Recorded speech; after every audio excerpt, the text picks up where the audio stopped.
Hallelujah. கர்த்தர் நல்லவர். ஆமென். Glorious Jesus. Thank you Lord. Thank you Lord. Thank you Lord. Mighty Jesus. Hallelujah. Hallelujah. கர்த்தர் நல்லவர்.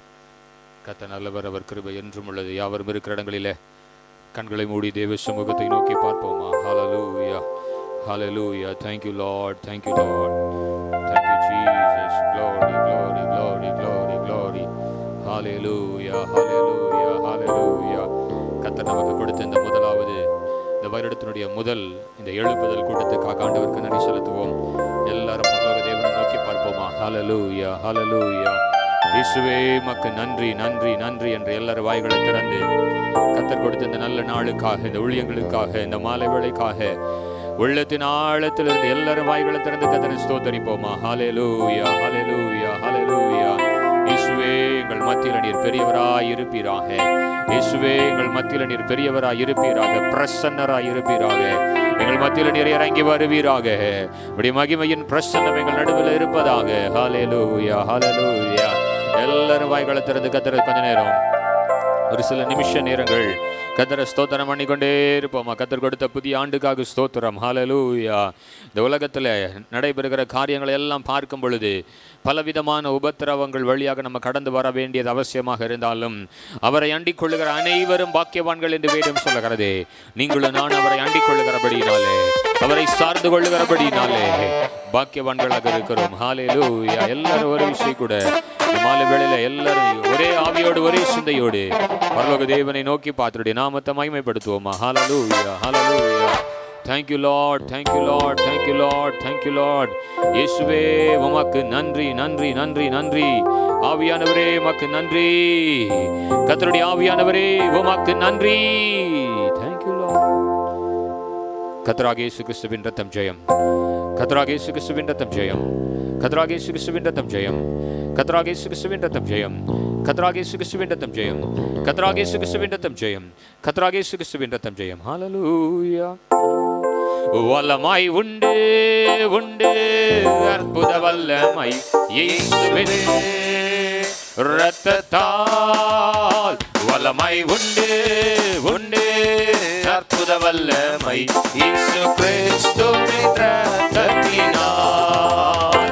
வல்லமை உண்டு, உண்டு, அற்புத வல்லமை இயேசுவின் இரத்தத்தால்.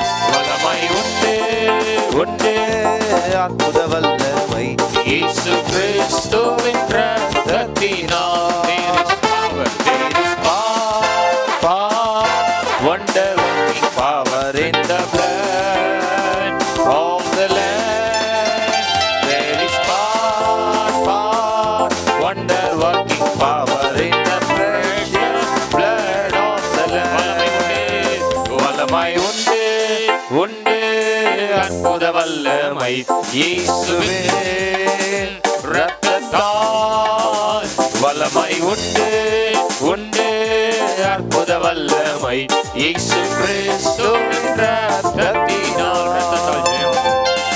இரத்தத்தால் ஜெயம், இயேசு இரத்தத்தால் ஜெயம். இரத்தத்தால் ஜெயம் இயேசுவே. அல்லேலூயா, அல்லேலூயா. இரத்தத்தால் ஜெயம் இயேசுவே. இயேசு ஜெயித்தார், இயேசு ஜெயித்தார், இயேசு ஜெயித்தார் சாத்தானை. அல்லேலூயா, அல்லேலூயா. இயேசு ஜெயித்தார் சாத்தானை. நாமும் ஜெயிப்போம், நாமும் ஜெயிப்போம், நாமும் ஜெயிப்போம், நாமும் ஜெயிப்போம் சாத்தானை. அல்லேலூயா, அல்லேலூயா. நாமும் ஜெயிப்போம் சாத்தானை. சாத்தான் தோத்துட்டான், சாத்தான் தோத்துட்டான், சாத்தான் தோத்துட்டான் இரத்தத்தால். அல்லேலூயா, அல்லேலூயா. சாத்தான் தோத்துட்டான் இரத்தத்தால். வல்லமை தேவை தேவா, வல்லமை தாரும் தேவா. இன்றே தேவ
அறிந்தவர் யாவரும் தீர்க்க தரிசனம் சொல்வாரே. பொழிந்திடும் வல்லமை, உன்னதத்தின் வல்லமை, ஆவியின் வல்லமை, அக்கினியின் வல்லமை. பொழிந்திடும் வல்லமை, உன்னதத்தின் வல்லமை, ஆவியின் வல்லமை, அக்கினியின் வல்லமை. பெந்தேகோஸ்தே நாளை போல பெரிதான முழக்கத்தோடு, பெந்தேகோஸ்தே நாளை போல பெரிதான முழக்கத்தோடு வல்லமையாய் இறங்கி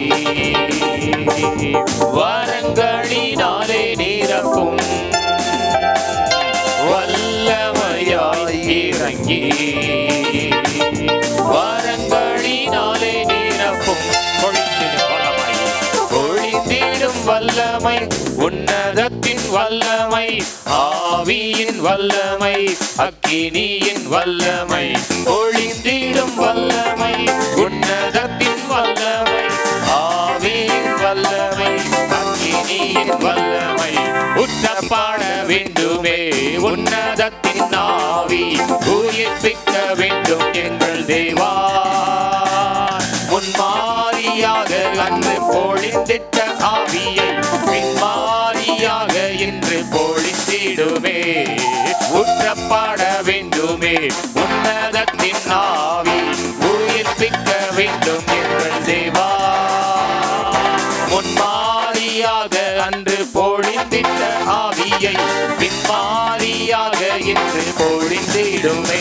வல்லமை உண்டு உண்டு அற்புத வல்லமை இயேசுவே இரத்தத்தால். வல்லமை உண்டு உண்டு அற்புத வல்லமை இயேசு கிறிஸ்துவின் இரத்தத்தினால். வல்லமை உண்டு உண்டு அற்புத வல்லமை இயேசுவே இரத்தத்தால்.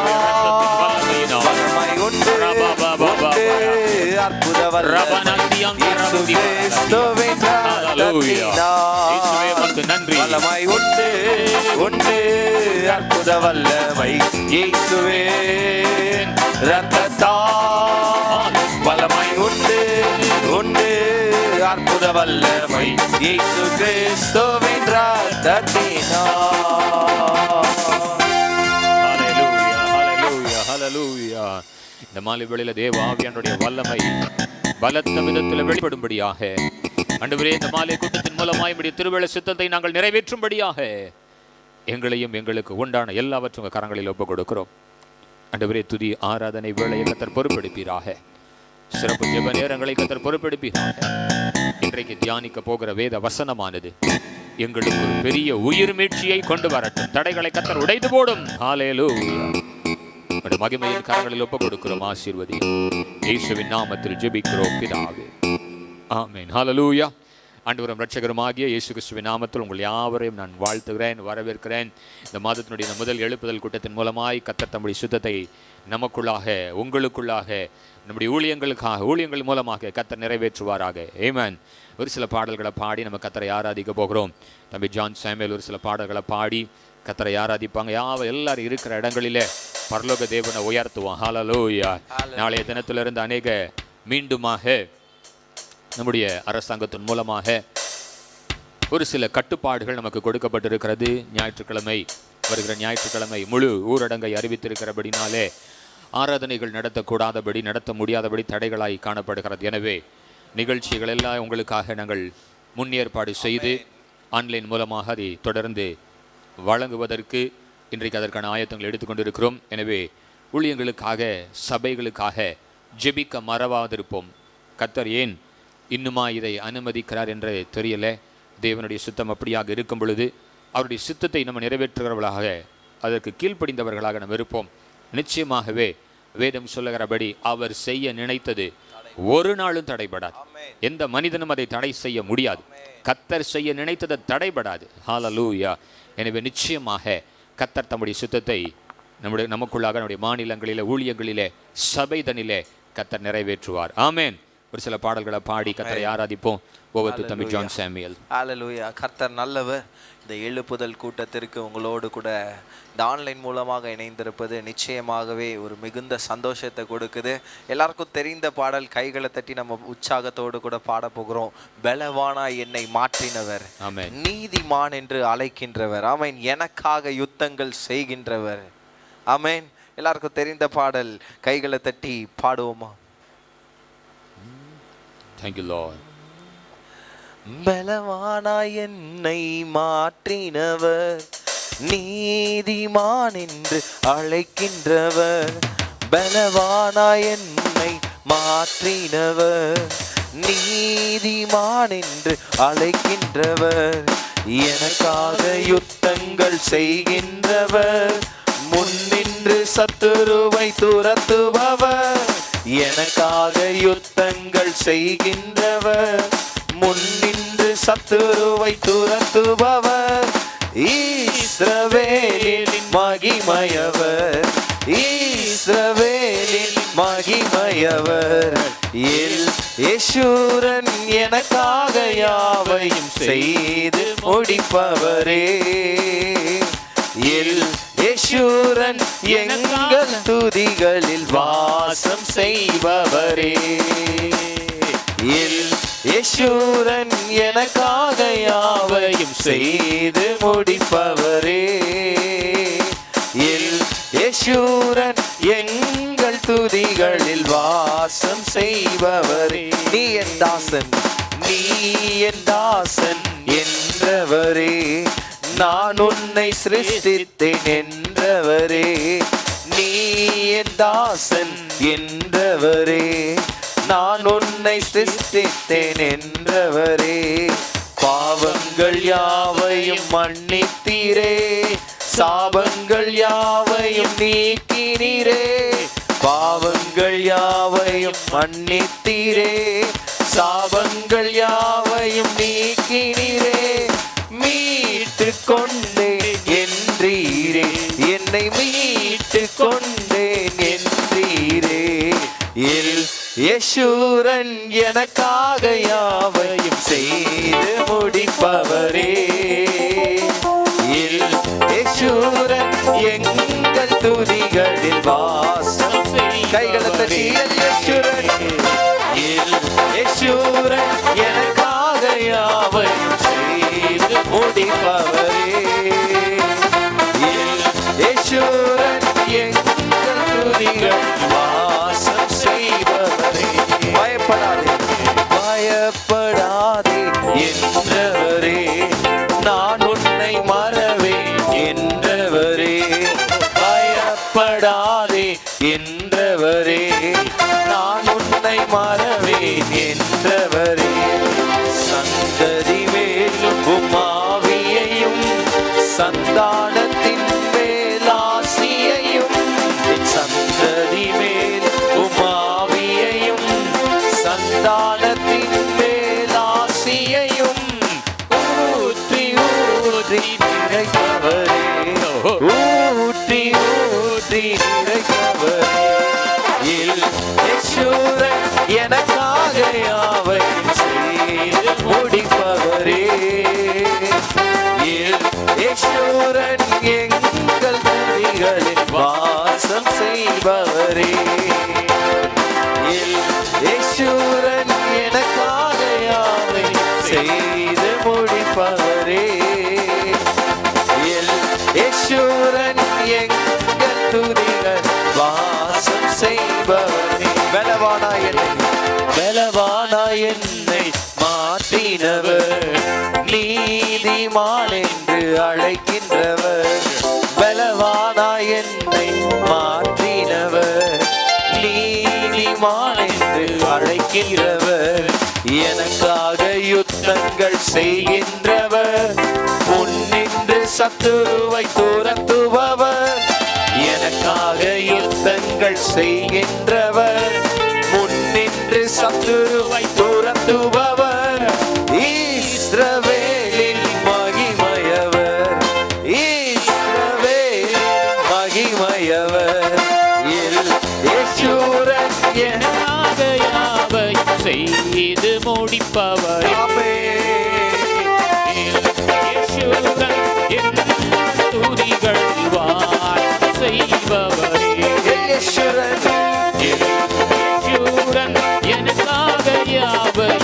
செய்து முடிப்பவரே. யெஷூரன் எங்கள் துதிகள் வாசம் செய்பவரே. கைகளை தட்டி யெஷூரன் யெஷூரன் எனக்காக யாவையும் செய்து முடிப்பவரே. யெஷூரன் எங்கள் துதிகள் வாசம் செய்பவரே. யெஷூரன் யெஷூரன் எனக்காக யாவையும் செய்து முடிப்பவரே. யெஷூரன் எங்கள் துதிகள் வாசம் செய்பவரே. ஆமென் ஹalleluya. அவர் யெஷூரன். ஆமென் ஆமென் Thank you, Lord. ஆமென். அவர் யெஷூரன் சகலத்தையும் நமக்கு நிறைவேற்றி முடிக்கிற தேவன். ஆமென் ஆமென். அவர் நம்முடைய துதிகளில் வாசம் செய்கிறதான தேவன். அவர் நம் துதிகளில் பிரியப்படுகிற தேவன். ஹalleluya ஹalleluya. எத்தனை பேர் உண்மையா சந்தோஷத்தோடு கூட இருக்கிறீங்க? அப்பாவை ஆராதிக்கிறது எத்தனை பெரிய சந்தோஷம் தெரியுமா? ஆமென் ஆமென். சிலுவை சுமந்தோராய் சீஷனாகுவோம். ஆமென். சிந்தை வாழ்விலும் தாழ்மை தரிப்போம், நிந்தை சுமப்பினும் சந்தோஷம் கொள்வோம். இந்த ஆண்டுல நடத்தப்படுகிற முதல் எழுப்புதல் கூட்டம். ஆமென். இன்னைக்கு யாரெல்லாம் இந்த எழுப்புதல் கூட்டத்துல எங்களோடு கூட இணைந்திருக்கிறீங்களோ உங்களை பார்த்து இன்றைக்கு நான் பேசலைங்க, அவர் அழைக்கிறார் ஒரு சீஷனாக. ஆமென். ஒரு சீஷனாக. ஆமென். இந்த பாடல்ல வரி இப்படியாக சொல்லுகிறது, சீஷன் என்பவன் குருவை போலவே. ஆமென். தனக்காய் வாழாமல் தன்னையே தருவானே. ஆமென் ஆமென் ஆமென். சொந்த பந்தங்கள் சொல்லால் கொள்ளலாம். ஆமென். மாற்றோர் சதி செய்து மதிப்பை கெடுக்கலாம். ஆனா அவருக்காகவே அனைத்தும் இழந்தாலும் அதை மகிமை என்று எண்ணிடுவேன். ஆமென். இன்னைக்கு எத்தனை பேர் இருதயத்துல இந்த எழுப்புதலின் பாரம் இருக்குதோ இன்னைக்கு நம்மளை விட்டு கொடுத்து இந்த பாடலை பாட போகிறோம். ஆமென். சிலுவை சுமந்தோராய் சீஷனாகுவோம். சிலுவை சுமந்தோராய் சீஷனாகுவோம். சிந்தை வாழ்விலும் தாழ்மை தரிப்போம், நிந்தை சுமப்பீனும் சந்தோஷம் கொள்வோம். சிந்தை வாழ்விலும் தாழ்மை தரிப்போம், நிந்தை சுமப்பீனும் சந்தோஷம் கொள்வோம். இயேசு தாங்குவார், அவரே சுமப்பார், ஒரு போதும் கைவிடவே மாட்டார். இயேசு தாங்குவார், அவரே சுமப்பார், ஒரு போதும் கைவிடவே மாட்டார். ஹalleluya ஹalleluya ஹalleluya ஹalleluya ஹalleluya ஹalleluya ஹalleluya ஹalleluya. ஆமென். கைகளை தட்டி சொந்த பந்தங்கள் சொல்லால் கொள்ளலாம், மாற்றோர் சதி செய்து மதிப்பு கெடுக்கலாம். ஆமென். அவருக்காகவே அனைத்தும் இழந்தாலும் அதை மகிமை என்று எண்ணிடுவேன். Thank you, Lord. We praise you, Jesus.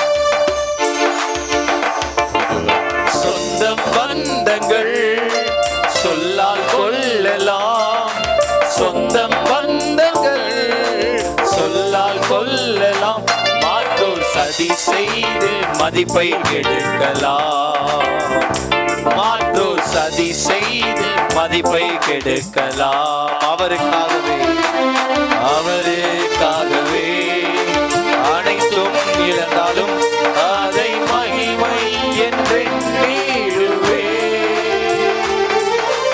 அவருக்காகவே அனைத்தும் இழந்தாலும் அதை மகிமை என்றெண்ணிடுவே. ஹalleluya ஹalleluya ஹalleluya ஹalleluya ஹalleluya ஹalleluya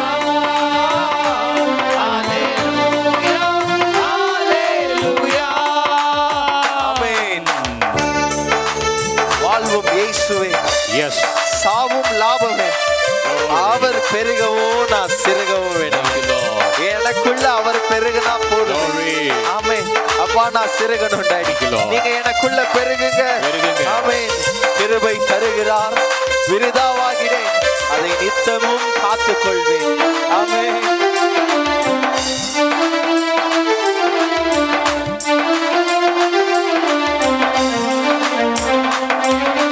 வாழ்வும் இயேசுவே, சாவும் லாபமே.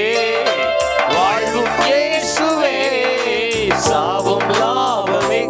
அவர் பெருகவும் நான் சிறுகவும் வேண்டுமே. அவர் பெருகவும் நான் சிறுகவும் வேண்டுமே.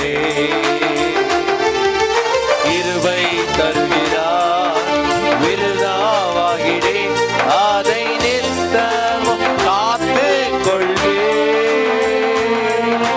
கிருபை தருகிறார், விருதாவாகிறேன், அதை நித்தமும் காத்து கொள்வேன். அல்லேலூயா, அல்லேலூயா, அல்லேலூயா, அல்லேலூயா, அல்லேலூயா, அல்லேலூயா, அல்லேலூயா. ஆமென். கைகளை தட்டி ஜீசஸ் ஈசன் என்பவன். Thank you Lord. Glory.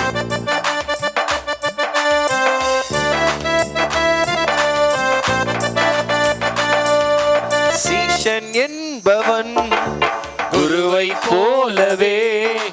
சீஷன் என்பவன் குருவை போலவே தனக்காய் வாழாமல் தன்னையும் தருவானே. தனக்காய் வாழாமல் தன்னையும் தருவானே. பரலோக சிந்தை கொண்டு உமக்காய் பணி செய்வேன் நான் அனுதினமும். பரலோக சிந்தை கொண்டு உமக்காய் பணி செய்வேன் நான் அனுதினமும். அல்லேலூயா, அல்லேலூயா, அல்லேலூயா, அல்லேலூயா, அல்லேலூயா, அல்லேலூயா, அல்லேலூயா, அல்லேலூயா.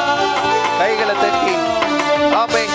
விண்ணை விட்டு என் கண்ணை அகற்றினேன், மண்ணின் வாழ்வையும் குப்பையாய் எண்ணுகிறேன். ஆமென். விண்ணின் வார்த்தைக்கு என்னை தருகிறேன், உண்மையுள்ளவன் என்று அழைத்தீர். Jesus, hallelujah.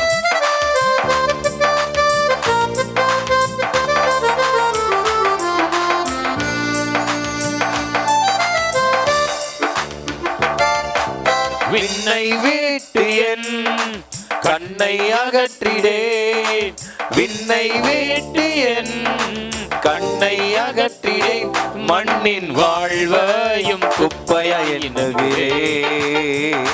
மண்ணின் வாழ்வையும் குப்பையாய் எண்ணுகிறேன்.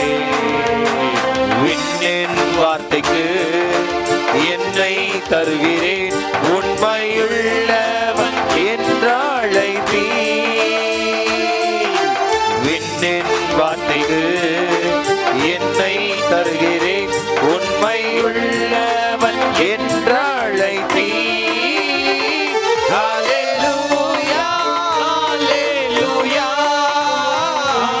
அல்லேலூயா, அல்லேலூயா, அல்லேலூயா, அல்லேலூயா, அல்லேலூயா, அல்லேலூயா. சிலுவை சுமந்தோராய், சிலுவை சுமந்தோராய் சீஷனாகுவோம். சிலுவை சுமந்தோராய் சீஷனாகுவோம். சிந்தை வாழ்விலும் தாழ்மை தரிப்போம். நிந்தை சுமப்பீனும் சந்தோஷம் கொள்வோம். சிந்தை வாழ்விலும் தாழ்மை தரிப்போம். நிந்தை சுமப்பீனும் சந்தோஷம் கொள்வோம். இயேசு தாங்குவார், இயேசு தாங்குவார், அவரே சுமப்பார், ஒரு போதும் கைவிடவே மாட்டார். இயேசு தாங்குவார், அவரே சுமப்பார், ஒரு போதும் கைவிடவே மாட்டார். அல்லேலூயா, அல்லேலூயா, அல்லேலூயா, அல்லேலூயா, அல்லேலூயா, அல்லேலூயா, அல்லேலூயா, அல்லேலூயா.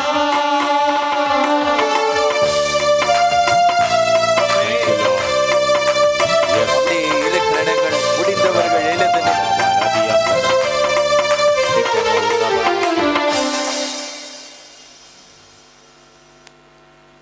அப்படியே முடிந்தவர்கள் எழுந்து நின்று கொஞ்ச நேரம் அப்பாவை நோக்கி நம்ம பார்க்க போகிறோம். எஸ், அவருடைய பிரசன்னம் நம்மளை நிரப்பட்டும், அவருடைய மகிமை பொழுதே நம்ம வேலையில நம்மளை இந்த வேலையில நிரப்பும்படி. எஸ் எஸ் ஆமென். அப்படியே கண்களை மூடி எஸ் டாடி இயேசுவே, இந்த பாடல்ல பாடின மாதிரி தாங்க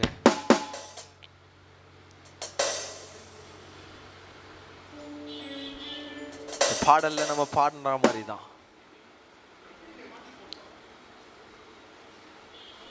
வாழ்வும் இயேசுவே, சாவும் லாபமே, அவர் பெருகவும் நான் சிறுகவும் வேண்டுமே. ஆமென். இன்னைக்கு இந்த எழுப்புதலின் நாட்கள்ல நம்மளை நம்ம முன்னாடி காட்ட வேணாம், நம்மளை நம்ம முன் நிறுத்த வேணாம். அவர் பெருகட்டும், நாங்கள் சிறுகிறோம். ஏசப்பா, அவரோடு கூட பேசுவோமா, அவரோடு கூட பேசுவோமா, அவரோடு கூட பேசுவோமா. இயேசுவே, நீங்க பெருகுங்க டாடி. என்னுடைய சுயம் அல்ல, என்னுடைய மாம்சீக காரியங்கள் அல்ல, பரலோகத்தின் சித்தம் நிறைவேறட்டும்.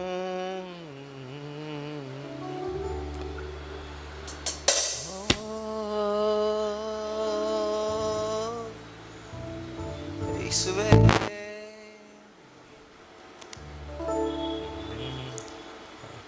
அப்பா, நீங்க பெருகுனா போதுமே டாடி. எங்களை மறைத்து நீங்க பெருகுனீங்கன்னா எங்களுடைய கண்கள் எழுப்புதலை பார்த்துடுமே. ஒருவேளை இன்னைக்கு இந்த எழுப்புதலுக்கு என்னுடைய தனிப்பட்ட காரியங்கள் ஏதேனும் தடங்களா இருக்கும் அப்படின்னா, ஏசப்பா, அதை நான் விட்டு கொடுக்கிறேன். பரிசுத்த ஆவியானவரை எனக்குள்ளாக இருக்கிற அந்த பரிசுத்த ஆவியானவரை இந்த வேளையில நான் எழுப்ப விரும்புகிறேன் தகப்பனே.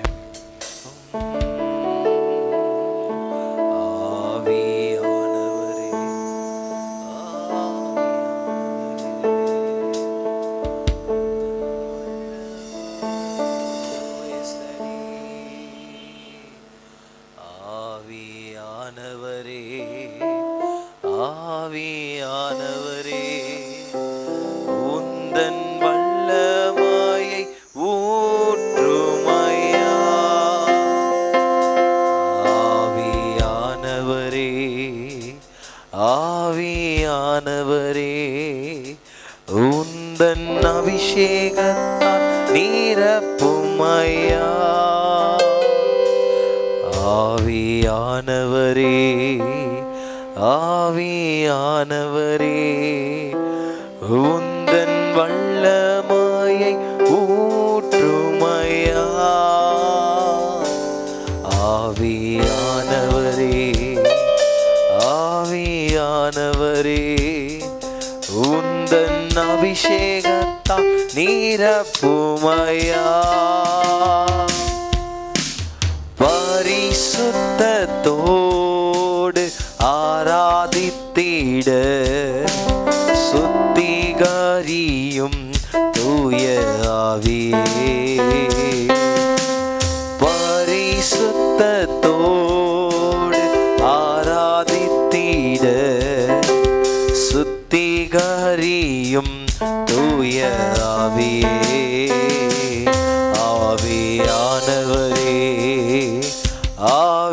ஆவியானவரே உந்தன் வல்லமாய் ஊற்றுமையா.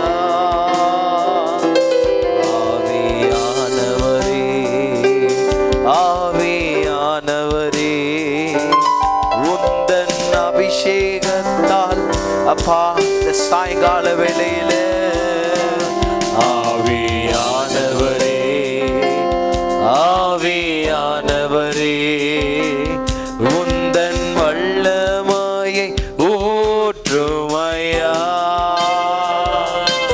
ஆவியானவரே ஆவியானவரே உந்தன் அபிஷேகத்தால் நிரப்புமை. பரிசுத்தத்தோடு பரிசுத்தத்தோடு ஆராதித்திட சுத்திகரியும் தூய ஆவியே. பரிசுத்தத்தோடு ஆராதித்திட சுத்திகரியும் தூய ஆவியே. ஆவியானவரே ஆவியானவரே உந்தன் வல்லமாய் ஊற்றுமையா. ஆவியானவரே ஆவியானவரே ஆவியானவரே இயேசுவே உந்தன் அபிஷேகத்தை ஊற்றுமையா. ஆவியானவரே ஆவியானவரே ஆவியானவரே வல்லமையை ஊற்றுமையா. ஆவியானவரே ஆவியானவரே உந்தன் அபிஷேகத்தை ஊற்றுமையா. Thank you, Lord. வல்லமையினால நிரப்பு, Thank you, Jesus. அபிஷேகத்தினால நிரப்பு. Yes, என்னுடைய Lord. சுயம் சாகட்டும் தகப்பனே, Glory. என்னுடைய மாம்சம் சாகட்டும். Thank you, Lord.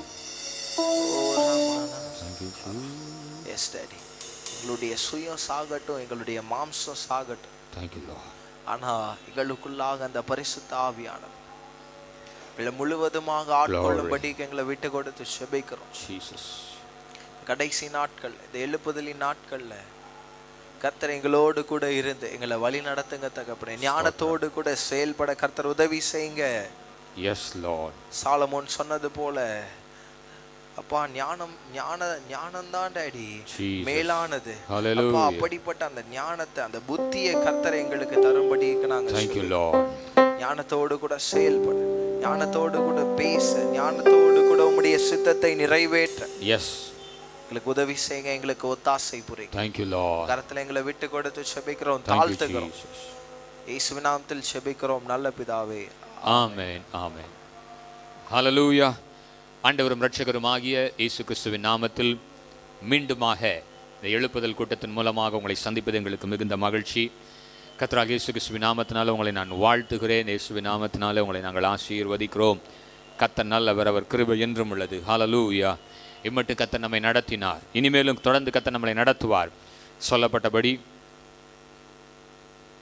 தமிழ்நாட்டில் நாளைய தினத்திலிருந்து ஒரு சில கட்டுப்பாடுகள் வருகிறது. மீண்டுமாக இந்த கோவிட்-19 தேர்ட் வேவ், மூன்றாவது அலையினுடைய காரணமாக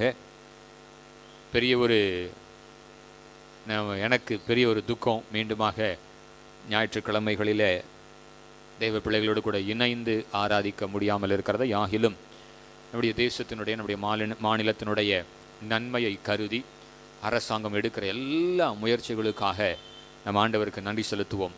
நீங்களும் கூட தேவ பிள்ளைகளாகிய நீங்களும் நானும் கூட எல்லா ஞானத்தோடு வெளியில் போகும் பொழுது, வரும் பொழுது முக கவசங்களை அணிந்து சமூக இடைவேளையை நம்ம விட்டு இந்த தொற்றானது இன்னும் அதிகரிக்கக்கூடாதபடி ஆரம்பத்திலே நம்ம சில காரியங்களை ஞானத்தோடு கை கொள்வோம் என்று சொன்னால் நிச்சயமாக ஒரு பெரிய விடுதலையை, ஜெயத்தை நம்மால் பார்க்க முடியும். எனவே கர்த்தர் நம்மை ஆசீர்வதிப்பார் என்பதில் சந்தேகமில்லை. ஹல்லேலூயா. எத்தனை பேர் இந்த மாலை வேளையில் மகிழ்ச்சியாக இருக்கிறீங்க? நிச்சயமாக உங்களுக்காக நான் கர்த்தரை துதிக்கிறேன், அதிகமாக நன்றி செலுத்துகிறேன். இந்த எழுப்புதல் கூட்டங்களிலும் கூட இதுதான் நம்முடைய ஊழியத்திற்கென்று கர்த்தர் நமக்கு கொடுத்த பிரதான தரிசனம். சுமார் 7வது ஆண்டு இது. கடந்த 5 ஆண்டுகளாக நம்ம யாருமே இல்லைனாலும் ஒரு சிலர் கூடி வியாழக்கிழமை தோறும் அதை நடத்தி கொண்டு வந்தோம். கடந்த ஆண்டிலிருந்து இதை நேரலையாக ஒலிபரப்பு செய்கிறதற்கும் அநேக தேவ பிள்ளைகள் இணைந்து கர்த்தரை ஆராதிப்பதற்கும் ஆண்டவர் நமக்கு வழிகளை திறந்து கொடுத்தார். எனவே இந்த எழுப்புதல் கூட்டத்துக்காக ஆண்டவருக்கு நன்றி செலுத்துகிறேன். இன்னும் ஒரு விஷயம் கூட, கடந்த நாட்களிலெல்லாம் கடந்த ஆண்டெல்லாம் நம்முடைய ஊழியங்களுக்கு பேர் உதவியாக இருந்த ஒவ்வொருவருக்கும் என்னுடைய மனமார்ந்த நன்றியை நான் தெரிவித்துக் கொள்கிறேன். இன்றைக்கும் கர்த்தருடைய வார்த்தைக்கு நேராக நம்ம கடந்து போகிறோம்.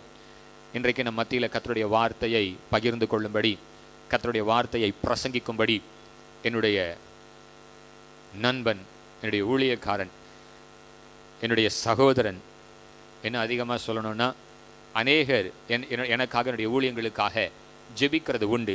அப்படிப்பட்ட தேவ மனிதர்களில் நமக்காக, நம்முடைய ஊழியங்களுக்காக, எனக்காக, நம்முடைய ஊழியங்களுக்காக ஜெபிக்கிற ஒரு தேவ மனிதன் பிரதர் டேனியல் சி சுந்தரராஜன் அவர்களை நான் அன்போடு கூட நான் வரவேற்கிறேன்.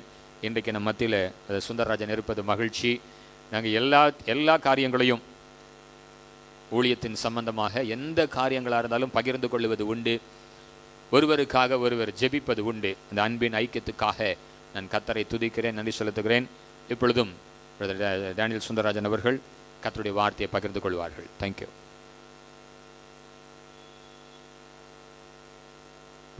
அல்லேலூயா. ஆண்டவராகிய இயேசு கிறிஸ்துவின் நாமத்தினாலே உங்கள் ஒவ்வொருவரையும் அன்போடு கூட வாழ்த்துகிறேன். இந்த நல்ல சந்தர்ப்பத்திற்காக ஆண்டவருக்கு ஸ்தோத்திரம். அன்பு சகோதரர், கடைசி கால தேவசேனை ஊழியத்தின் ஸ்தாபகர் சகோதரர் மோசஸ் கமலேசன் அவர்களுக்கு நன்றி. ஆண்டவர் இந்த ஊழியத்தை அபரிவிதமாய் ஆசீர்வதிப்பாராக. இந்த நாளிலும் இந்த வாரத்தின் முதல் எழுப்புதல் கூட்டத்திலே உங்களோடு கூட தேவனுடைய செய்தியை பகிர்ந்து கொள்வதற்காக மகிழ்ச்சி அடைகிறேன். ஒரு வினாடி கண்களை மூடி, ஏசப்பா பரிசுத்த ஆவியானவரே, நீர் எங்களோடு கூட பேச வேண்டுமா ஜெபிக்கிறோம். ஒரு மனிதனுடைய சத்தம் அல்ல ஆண்டவரே, ஸ்தோத்திரம், என்னை மறைத்து நீர் வெளிப்பட வேண்டுமா ஜெபிக்கிறோம். உமக்காக காத்திருக்கிறவர்கள் என் நிமித்தம் வெட்கப்பட்டு போகாதிருப்பார்களாக என்று சங்கீதத்தில் வாசிக்கிறபடி கர்த்தர் என்னோடு பேச மாட்டாரா என்று சொல்லி ஏங்கிக் கொண்டிருக்கிற பிள்ளைகளோடு நான் அல்ல, தேவ ஆவியானவராகிய நீரே பேச வேண்டுமா ஜெபிக்கிறேனப்பா. ஆண்டவரே உமக்கு ஸ்தோத்திரம். இந்த வார்த்தைகள் 30, 60, 100ஆக பலன் கொடுக்க வேண்டுமா ஜெபிக்கிறோம். இதை பார்க்கிறவர்கள் கடைசி வரை பார்த்து ஆண்டவரே பயனடைய வேண்டுமா ஜெபிக்கிறோம். இன்னும் அநேகர் நூற்றுக்கணக்கான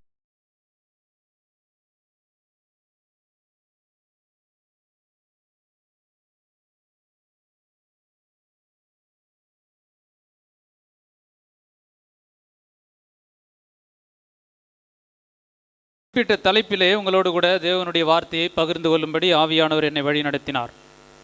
அதாவது இந்த 2022ஆம் ஆண்டு என்ன நடக்கப் போகிறது, what will going to happen in this 2022.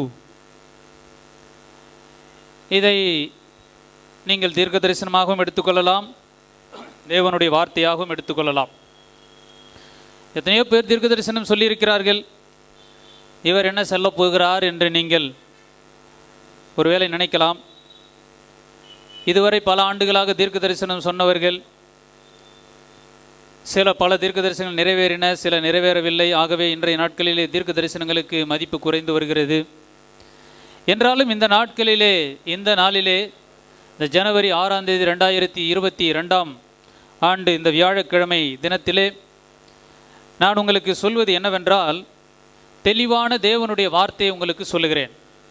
I am going to inform you God's word with clear understanding. 2022ஆம் ஆண்டிலே என்ன நடக்கப் போகிறது வாசிக்கலாம். நீதிமொழிகள் 27ஆம் அதிகாரம் 1ஆம் வசனம். Proverbs chapter 27 verse 1. நாளைய தினத்தை குறித்து பெருமை பாராட்டாதே, ஒரு நாள் பிறப்பிப்பதை நீ அறியாயே. ஆங்கிலத்திலே do not boast about tomorrow, for you do not know what tomorrow will bring forth. நாளைய தினத்தை குறித்து பெருமை பாராட்டாதே, ஒரு நாள் பிறப்பிப்பதை அறியாயே. இதனுடைய அர்த்தம் என்னவென்றால், நாளைக்கு நான் இந்த காரியத்தை செய்வேன், இந்த காரியங்கள் என்னுடைய வாழ்க்கையிலே நடக்கும், என்று பெருமையாக பாராட்டக்கூடாதாம், பெருமை சொல்லக்கூடாதாம், பெருமையாக பேசக்கூடாதாம். ஏனென்றால் நாளைக்கு என்ன நடக்கும் என்று நமக்கு தெரியாது. We do not know what tomorrow will bring forth. ஆகவே இந்த 2002ஆம் ஆண்டிலே 22ஆம் ஆண்டிலே என்ன நடக்கும் தெரியாது. அதுதான் தீர்க்க தரிசனம், உண்மையான தீர்க்க தரிசனம். தெரியாது. 2022ஆம் ஆண்டிலே என்ன நடக்கும் தெளிவாக தெரியாது. நீங்கள் ஒருவேளை நினைக்கலாம், இதை சொல்வதற்காகவா நீங்கள் சொல்லுகிறீர்கள் என்று சொல்லி. தொடர்ந்து கவனியுங்கள்.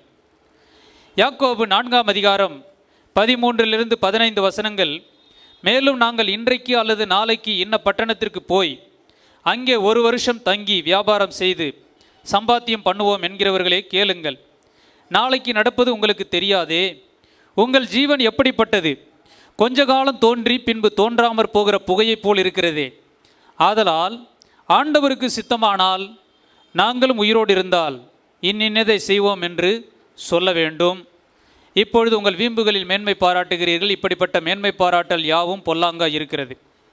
அதாவது சிலர் சொல்லுவார்கள், இந்த வருஷத்திலே எனக்கு இந்த கோல் இருக்கிறது, இந்த லட்சியம் இருக்கிறது, நான் இதை சாதிக்கப் போகிறேன், நாளைக்கு இந்த இடத்துக்கு போக போகிறேன், என்னுடைய வாழ்க்கையில் இதை செய்ய போகிறேன், இந்த ஊருக்கு போக போகிறேன், இந்த நாட்டுக்கு போக போகிறேன் என்று சொல்லுவார்கள். அங்கே போய் நன்றாக சம்பாதிக்கப் போகிறேன், பெரிய கோடீஸ்வரன் ஆகப் போகிறேன், திரும்ப வந்து இங்கே வீடு கட்டப் போகிறேன், பெரிய நிலங்களை வாங்கப் போகிறேன், இதையெல்லாம் சாதிக்கப் போகிறேன் என்று சொல்லி. வசனம் சொல்லுகிறது, நாளைக்கு நடப்பது உங்களுக்கு தெரியாதே, நாளைக்கு என்ன நடக்கும் என்று தெரியாதே. உங்கள் ஜீவன் எப்படிப்பட்டது? நீங்கள் உயிரோடு இருப்பீர்கள் என்பதற்கே கேரண்டி என்ன? What is the guarantee for your life? No guarantee except God's son Jesus Christ.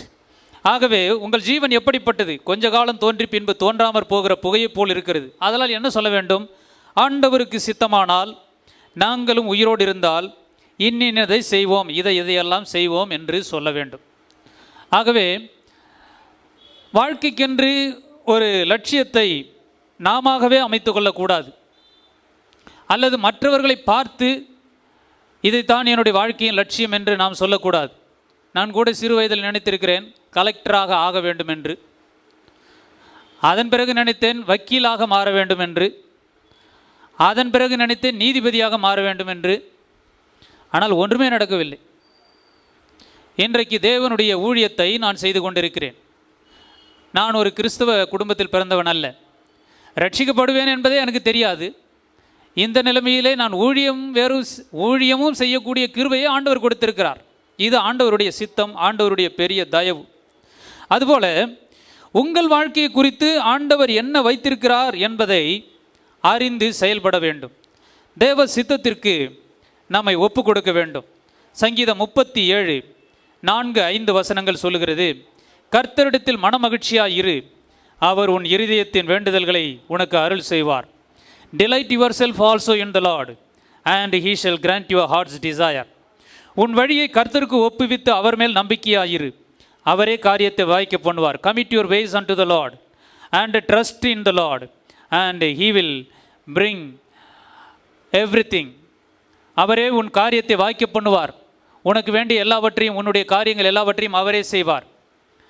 ஆகவே 2 காரியம் செய்ய வேண்டுமா அந்த வசனம் சொல்லுகிறது. முதலாவது, கர்த்தரிடத்தில் மனமகிழ்ச்சியாயிரு. அதாவது உன்னுடைய ஐக்கியம், உறவு கர்த்தரோடு கூட இருக்கட்டும். கர்த்தரோடு நல்ல உறவில் இரு. அப்படி இருக்கும் பொழுது என்ன நடக்குமாம்? உன் இருதயத்தின் வேண்டுதல்களை உனக்கு அருள் செய்வார். நீ என்ன நினைக்கிறாயோ, அதாவது அந்த சித்தத்தையும் ஆண்டவரே கொடுப்பார். நீ என்ன நினைக்க வேண்டும், என்ன சிந்திக்க வேண்டும், என்ன விரும்ப வேண்டும் என்ற ஆவலையும் உனக்கு தருவார். பிலிப்பியர் 2ஆம் அதிகாரத்தில் அப்படித்தான் சொல்லுகிறது. தேவனே தம்முடைய தயவுள்ள சித்தத்தின்படி விருப்பத்தையும் செய்கையும் உங்களில் உண்டாக்குகிறவராயிருக்கிறார். ஆகவே கர்த்தரிடத்தில் மனமகிழ்ச்சியாக இருக்க வேண்டும். கர்த்தரோடு நமக்கு கிடைத்த அந்த ஐக்கியத்திற்காக ஒரு அப்பா அவரோடு பிள்ளை என்ற உறவில் நாம் வந்திருக்கிறோமே, அதை குறித்து நாம் மகிழ்ச்சி அடைய வேண்டும். ஆகவே கர்த்தரோடு நல்ல ஐக்கியத்தில் இருக்கும் பொழுது நம்முடைய இருதயத்தின் வேண்டுதல்களை அவர் அருள் செய்வார். நாம் நினைக்கிறதற்கு வேண்டுவதற்கும் அதிகமாக கர்த்தர் செய்வார். அடுத்தபடியாக என்ன செய்ய வேண்டுமா? உன் வழியை கர்த்தருக்கு ஒப்புவி. Commit your ways unto the Lord. அவர் மேல் நம்பிக்கையாயிரு. அதாவது எதை செய்தாலும் அதை கர்த்தரிடத்தில் ஒப்பு கொடுத்து, ஆண்டவரே இப்பொழுது நான் போகிறேன், இந்த காரியத்தை வாய்க்க பண்ணும் என்று சொல்லி ஆண்டவருடைய கருத்தில் ஒப்பு கொடுக்கும் பொழுது அவரே காரியத்தை வாய்க்க பண்ணுவார்.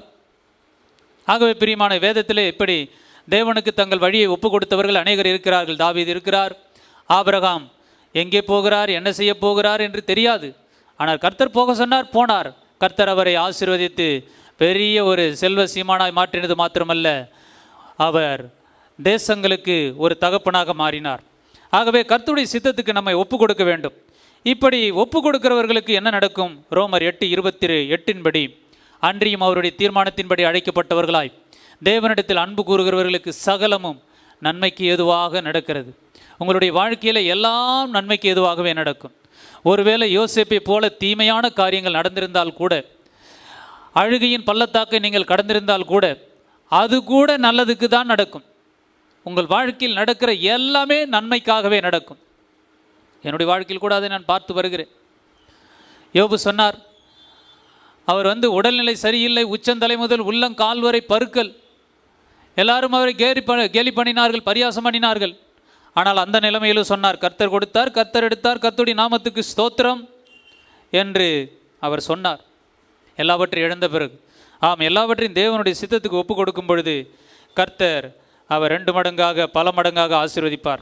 நீங்கள் ஒரு வேளை சொல்லலாம், என்ன எல்லாவற்றையும் பொதுவாக சொல்லுகிறீர்கள், 2022ஆம் ஆண்டிலே என்ன நடக்கும் என்று சொல்லுகிறேன் என்று சொன்னீர்களே என்று நினைக்கலாம். சரி, இன்னும் வசனங்களை பாருங்கள். மத்தேயு 24ஆம் அதிகாரம் 1 முதல் 3 வசனங்களை கவனியுங்கள். இயேசு தேவாலயத்தை விட்டு புறப்பட்டு போகையில் அவருடைய சீஷர்கள் தேவாலயத்தின் கட்டடங்களை அவருக்கு காண்பிக்க அவரிடத்தில் வந்தார்கள். இயேசு அவர்களை நோக்கி, இவைகளையெல்லாம் பார்க்கிறீர்களே, இவ்விடத்திலே ஒரு கல்லின் மேல் ஒரு கல்லிராதபடிக்கு எல்லாம் இடிக்கப்பட்டு போகும் என்று மெய்யாகவே உங்களுக்கு சொல்கிறேன் என்றார். அதாவது அந்த பெரிய தேவாலயம், 2வது சாலமோன் கட்டின தேவாலயத்திற்கு பிறகு மகா ஏரோது, செருபாபேல் கட்டின ஆலயம், ஏரோது கட்டின ஆலயம் மிக பிரம்மாண்டமாக இருக்கிறது. அந்த ஆலயத்தை குறித்து கர்த்தர் சொல்கிறார், இந்த ஆலயம் ஒரு கல்லின் மேல் ஒரு கல்லிராதபடிக்கு எல்லாம் இடிக்கப்பட்டு போகும். 46 வருஷம் கட்டின ஆலயம். அப்பொழுது சீஷர்களுக்கு ஒரே ஆச்சரியம். 3ஆம் வசனத்திலே, பின்பு அவர் ஒலிவு மலையின் மேல் உட்கார்ந்திருக்கையில் சீஷர்கள் அவரிடத்தில் தனித்து வந்து, இவைகள் எப்பொழுது சம்பவிக்கும்? உம்முடைய வருகைக்கும் உலகத்தின் முடிவுக்கும் அடையாளம் என்ன எங்களுக்கு சொல்ல வேண்டும் என்று கேட்டார்கள். என்ற கவனிங்கள். உடனே அவர்கள் கேட்கிறார்கள், இந்த காரியங்கள் எப்பொழுது சம்பவிக்கும்? when this things will happen. அப்போது இது ஆக்சுவலாக கிபி 70ஆம் ஆண்டிலே நடந்தது, அந்த ஆலயம் இடிக்கப்பட்டது. ஆனால் இயேசு தெளிவாக இன்னும் 37 ஆண்டுகள் கழித்து நடக்கப் போகிறது என்று இயேசு சொல்லவில்லை. அதற்கு மாறாக அதன் பிறகு அவர்கள் கேட்கிறார்கள், உம்முடைய வருகைக்கும் உலகத்தின் முடிவுக்கும் அடையாளம் என்ன? அதன் பிறகு இயேசு பல அடையாளங்களை சொல்கிறார். அநேகர் உங்களை வஞ்சியாதபடிக்கு எச்சரிக்கையாக இருங்கள் என்று பல அடையாளங்களை சொல்கிறார். அப்போ இயேசு கிறிஸ்து எப்பொழுது வருவார் என்று கேட்டால் குறிப்பாக துல்லியமாக சொல்ல முடியாது. அதற்காக இயேசுவே அடையாளத்தை தான் சொல்லியிருக்கிறார். அப்படி என்றால் அந்த அடையாளங்கள் நடைபெறும் பொழுது இயேசு வரப்போகிறார் என்பதை நாம் உணர்ந்து கொள்ள வேண்டும். துல்லியமாக நாம் அறிய முடியாது. அப்போஸ்தலர் 1ஆம் அதிகாரம் 5, 6, 7 வசனங்களிலே, ஆகையால் நீங்கள் எருசலேமை விட்டு போகாமல் என்னிடத்தில் கேள்விப்பட்ட பிதாவின் வாக்குத்தத்தம் நிறைவேற காத்திருங்கள் என்று கட்டளையிட்டார். அப்பொழுது கூடி வந்திருந்தவர்கள் அவரை நோக்கி, ஆண்டவரே, இக்காலத்திலா ராஜ்யத்தை இஸ்ரவேலுக்கு திரும்ப கொடுப்பீர் என்று கேட்டார்கள். அதற்கு அவர், பிதாவானவர் தம்முடைய ஆதீனத்திலே வைத்திருக்கிற காலங்களையும் வேலைகளையும் அறிகிறது உங்களுக்கு அடுத்ததல்ல. பரிசுத்த ஆவி உங்களிடத்தில் வரும்பொழுது நீங்கள் பலனடைந்து எருசலேமிலும் யூதேயாவிலும் சமாரியாவிலும் பூமியின் கடைசி வரை எனக்கு சாட்சிகளாக இருப்பீர்கள். இப்போ இந்த இடத்துல சீஷர்கள் ஒன்று கேட்கிறார்கள், இக்காலத்திலா ராஜ்யத்தை இஸ்ரவேலுக்கு திரும்ப கொடுப்பீர்? அதாவது அந்த காலத்திலே சீஷர்களும் இயேசுவும் இருந்த அந்த நாட்களிலே கிபி அந்த சம்பவம் நடக்கிறது. கிபி 32, 33ஆம் வருஷத்தில் இயேசு சிலுவைக்கு போவதற்கு முன்பாக, சிலுவையிலிருந்து மரித்து உயிர்த்தெழுந்த பிறகு இதை கேட்கிறார்கள். ஆண்டவரே, இந்த காலத்திலா ராஜ்யத்தை கொடுக்க போகிறேன்? ஏனென்றால் அப்பொழுது உலகத்தை ரோம சாம்ராஜ்யம் ஆண்டு கொண்டிருக்கிறது. ரோமர்களுக்கு யூதர்கள் ஏறக்குறைய அடிமைகளைப் போல இருக்கிறார்கள். ஆகவே அவர்கள் ஒரு சுதந்திரம் இல்லாமல் அவர்களை மற்றவர்கள் ஆண்டு கொண்டிருக்கிறார்கள். யூதர்களுடைய வாஞ்சையெல்லாம் என்னவென்றால், தாவீது காலத்தில் இருந்தது போல, சாலமோன் காலத்தில் இருந்தது போல தங்களுக்கென்று தங்களை சார்ந்த ஒரு ராஜா இருக்க வேண்டும், தாங்கள் சுயமாக இருக்க வேண்டும், விடுதலையோடு இருக்க வேண்டும் என்று சொல்லி. ஆனால் தானியேல் காலத்திற்கு பிறகு அப்படி நடக்கவில்லை. அப்புறம் இயேசு காலத்தில் கேட்கிறார்கள், இக்காலத்தில் நடக்கும். இயேசு ஒரே வார்த்தை சொல்கிறார், பிதாவானவர் தம்முடைய ஆதீனத்திலே வைத்திருக்கிற காலங்களையும் வேலைகளையும் அறிகிறது, உங்களுக்கு அடுத்ததல்ல. இது எப்பொழுது நடக்கும் என்று அறிய வேண்டியது உங்கள் காரியம் அல்ல. அதாவது இதை நான் சொல்ல மாட்டேன் என்று மறைமுகமாக சொல்லுகிறார். இந்த சம்பவம் எப்பொழுது நடந்தது? 1948 ஆண்டு தான், மே மாதம் 16ஆம் தேதி தான், மே மாதம் 15ஆம் தேதி தான் இஸ்ரவேல் தேசம் சுதந்திரம் அடைந்தது. அதாவது நாம் சுதந்திரம் பெற்ற அடுத்த ஆண்டு தான் இஸ்ரவேல் தேசம் ஒரு தேசமாக மாறினது. கிட்டத்தட்ட இயேசு இந்த பூமியில் வந்த பிறகு 1900 வருஷத்திற்கு பிறகுதான் நடைபெற்றது. சீஷர்கள் கேட்டார்கள், இக்காலத்திலா ராஜ்யத்தை தருவீர்? அக்காலத்திலே தரவில்லை. இப்போ 1948 தான் அவர்கள் சுதந்திரம் அடைந்தார்கள். அப்படி சுதந்திரம் அடைந்தும் கூட இப்பொழுதும் அவர்கள் நிம்மதியாய் வாழவில்லை. பாலஸ்தீனர்களுடைய பிரச்சனை, சுற்றி இருக்கிற இஸ்லாமிய தேசங்களுடைய பிரச்சனை, தொடர்ந்து பிரச்சனைகளை சந்தித்து கொண்டிருக்கிறார்கள். ஆகவே இயேசு எப்பொழுது வருவார்? அப்பொழுதுதான், இயேசு வரும்பொழுதுதான் இஸ்ரவேலர்களுக்கு பூரண சுதந்திரம் கிடைக்கும். அப்பொழுதுதான் அவர்கள் உலக வல்லரசாக மாறுவார்கள். அவர்கள் மூலமாக உலகத்தை, இஸ்ரவேல் தேசம் முழு உலகத்தையும் ஆளுகை செய்யும். ஆகவே எப்பொழுது நடைபெறும் என்று தெளிவாக சொல்லப்படவில்லை. ஆனால் அடையாளங்கள் மாத்திரம்தான் ஆண்டவர் இயேசு சொல்லியிருக்கிறார். அந்த அடையாளங்கள் எல்லாம் இப்பொழுது நடைபெற்று கொண்டிருக்கின்றன. பூமி அதிர்ச்சிகள், கொள்ளை நோய்கள், இப்பொழுதெல்லாம் ஒரு சில வருஷங்களுக்கு முன்பாக பார்த்தீங்கன்னா 2-3 வருஷத்துக்கு முன்பாக ஏகப்பட்ட பூமி அதிர்ச்சிகள், தினந்தோறும் வாரந்தோறும் பூமி அதிர்ச்சிகள் நடந்து கொண்டே இருந்தன. இப்பொழுது கூட பல தேசங்களில் நடந்து கொண்டிருக்கிற செய்தியை பார்த்தால் உங்களுக்கு தெரியும். இயேசு சொன்னதிலிருந்து பல எண்ணற்ற பூமி அதிர்ச்சிகள் நடந்துவிட்டன. அதுபோல் பஞ்சங்களும் நிறைய பஞ்சம் வந்துவிட்டது. கொள்ளை நோய்களும் நிறைய கொள்ளை நோய்கள் வந்துவிட்டது. கள்ள கிறிஸ்துகளும் நிறைய பேர் எழும்பி விட்டார்கள். இப்பொழுது கடைசி நாட்களிலே இது தீவிரமாக நடந்து கொண்டிருக்கிறது. இந்த கொள்ளை நோய் தீவிரமாக நடைபெற்று கொண்டிருக்கிறது. இந்த ஆண்டவர் இயேசு கிறிஸ்து சொன்ன அடையாளங்களிலே இயேசு கிறிஸ்து எப்பொழுது வருவார் என்ற அடையாளங்களிலே பல அடையாளங்கள் நடந்து கொண்டிருக்கின்றன. அதில் மிக முக்கியமான சில அடையாளங்கள் இருக்கின்றன. அவைகளை நான் உங்களுக்கு சொல்லுகிறேன். என்னவென்றால், மத்தேயு 24ஆம் அதிகாரம் 37ஆம் வசனத்திலிருந்து 39ஆம் வசனம் வரை, மேத்யூ சாப்டர் 24 verses 37 to 39. நோவா காலத்தில் எப்படி நடந்ததோ அப்படியே மனுஷகுமாரன் வரும் காலத்தில் நடக்கும். எப்படி எனில், ஜலப்பிரளயத்துக்கு முன்னான காலத்திலே நோவா பேழைக்குள் பிரவேசிக்கும் நாள் வரைக்கும் ஜனங்கள் புசித்தும் குடித்தும் பெண் கொண்டும் பெண் கொடுத்தும் ஜலப்பிரளயம் அனைவரையும் வாரி கொண்டு போக மட்டும் உணராதிருந்தார்கள். அப்படியே மனுஷகுமாரன் வரும் நாட்களிலும் காலத்திலும் நடக்கும். அதாவது நோவா காலத்தில் என்ன நடந்ததுன்னா, ஜனங்கள் சாப்பிட்றதுக்கு தான் முக்கியம். இப்போ கூட பாருங்கள், சாப்பாடு தான் எல்லாருக்கும். எங்கே பார்த்தாலும் ஹோட்டல், ஒரு வேலைக்கு 3 வேலைக்கு 5 வேலை சாப்பிட்றது, 10 வேலை சாப்பிட்றது, சாப்பாடு சாப்பாடு, புசித்தும் குடித்தும் ஒரே குடிகாரர்கள். எங்கே பார்த்தாலும் பாருங்கள் குடிச்சிக்கிட்டே இருக்கிறாங்க. டாஸ்மாக் பாருங்கள் எங்கே பார்த்தாலும் இருக்குது. எல்லாம் குடிகார பசங்க எல்லாரும் குடித்து கொண்டிருக்கிறார்கள். பெண் கொண்டு பெண் கொடுத்து, அடுத்தது என்ன முக்கியம்? கல்யாணம், திருமணம், பெரிய சாதனை உலகத்தில். அதுதான் உலகத்தில் வாழ்க்கை லட்சியம் எல்லாருக்கும், மனுஷருக்கு கல்யாணம் கல்யாணம் கல்யாணம் கல்யாணம். அதுக்காக பண்ண வேணான்னு சொல்லலை, பண்ணுங்கள், நல்லது. ஆனால் ஜனங்கள் அதில் தான் கவனம் செலுத்துகிறார்கள். பெண் கொண்டு பெண் கொடுப்பது. என் பையனுக்கு எங்கே பொண்ணு கிடைக்கும், என் பொண்ணுக்கு எங்கே பையன் கிடைப்பான், இதில் தான் ஒரே சாதனை. ஜலப்பிரளயம் அனைவரையும் வாரி கொண்டு போக மட்டும் உணராதிருந்தார்கள். அப்படியே மனுஷகுமாரன் வரும் நாட்களிலும் நடக்கும். ஹல்லேலூயா. அடுத்தபடியாக லூக்கா 17ஆம் அதிகாரம் 26 32 வசனங்கள். Look chapter 17 verses 26 to 32. நோவாவின் நாட்களில் நடந்தது போல மனுஷகுமாரனுடைய நாட்களில் நடக்கும். நோவா பேழைக்குள் பிரவேசித்த நாள் வரைக்கும் ஜனங்கள் புசித்து குடித்தார்கள், பெண் கொண்டு பெண் கொடுத்தார்கள். ஜலப்பிரளயம் அனைவரையும் அழித்து போட்டது. லோத்தினுடைய நாட்களில் நடந்தது போலவும் நடக்கும். ஜனங்கள் புசித்தார்கள், குடித்தார்கள், கொண்டார்கள், விற்றார்கள், நட்டார்கள், கட்டினார்கள். அடுத்தது பிஸ்னஸ், ஒரே விற்றார்கள். பாருங்கள், அந்த கடைசி நாளில் பிஸ்னஸ் தானே ஒரே. இப்போ அடுத்தது என்னது? ஒரே பிஸ்னஸ். எல்லாம் பார்த்தீங்கன்னா ஒரே பிஸ்னஸ். அதைத்தான் வேதம் சொல்லுகிறது. நோவா காலத்தில் அதைத்தான் செய்தார்கள். விற்றார்கள், நட்டார்கள், கட்டினார்கள். ஒரே பில்டிங், எல்லாம் எங்கே பார்த்தாலும் பில்டிங் கட்டுறது தான். விவசாயத்தை கூட மூடிவிட்டு பில்டிங் கட்டுறது, கட்டினார்கள். லோத்து சோதோமை விட்டு புறப்பட்ட நாளிலே வானத்திலிருந்து அக்கினியும் கந்தகமும் வருஷித்து எல்லாரையும் அழித்து போட்டது. மனுஷகுமாரன் வெளிப்படும் நாளிலும் அப்படியே நடக்கும். இப்போ தெரியுதுங்களா, இது மனுஷகுமாரன் வரும் நாளா இல்லையா?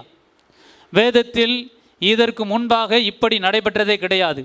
சுமார் 30 ஆண்டுகளுக்கு முன்பாக இது போன்ற காரியங்களிலே மக்கள் முழுவதும் கவனம் செலுத்தவில்லை. இப்பொழுது நடக்கிறது போல முந்தின நாட்களிலே இந்த காரியங்களில் மாத்திரம் அவர்கள் கவனம் செலுத்தவில்லை. நோவா நாட்களில் எத்தனை பேர் ரட்சிக்கப்பட்டார்கள்? நோவா ஒய்ஃப், நோவாவுடைய 3 பிள்ளைகள், 3 மருமகன்கள். எத்தனையோ லட்சம் பேர் இருந்த, ஒருவேளை கோடிக்கணக்கில் கூட இருந்திருக்கலாம், பல கோடி இருந்திருக்கலாம்.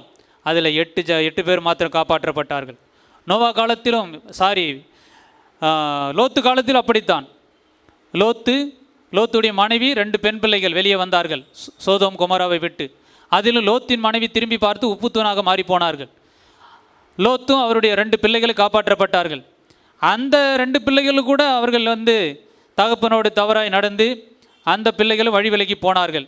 ஆகவே தான் 2 பேதுரு 2ஆம் அதிகாரம் 6ஆம் வசனத்திலிருந்து சோதோம் குமாரா என்னும் பட்டணங்களையும் சாம்பலாக்கி கவிழ்த்து போட்டு ஆக்கினைக்குள்ளாக தீர்த்து பிற்காலத்திலே அவபக்தியாக நடப்பவர்களுக்கு அவைகளை திருஷ்டாந்தமாக வைத்து அக்கிரமக்காரருக்குள் வாசமாக இருக்கையில் அவர்களுடைய காம விகார நடக்கையால் வருத்தப்பட்டு நாள்தோறும் அவர்களுடைய அக்கிரம கிரியைகளை கண்டு கேட்டு நீதியுள்ள தன்னுடைய இருதயத்தில் வாதிக்கப்பட்ட நீதிமானாகிய லோத்தை அவர் ரட்சித்திருக்க.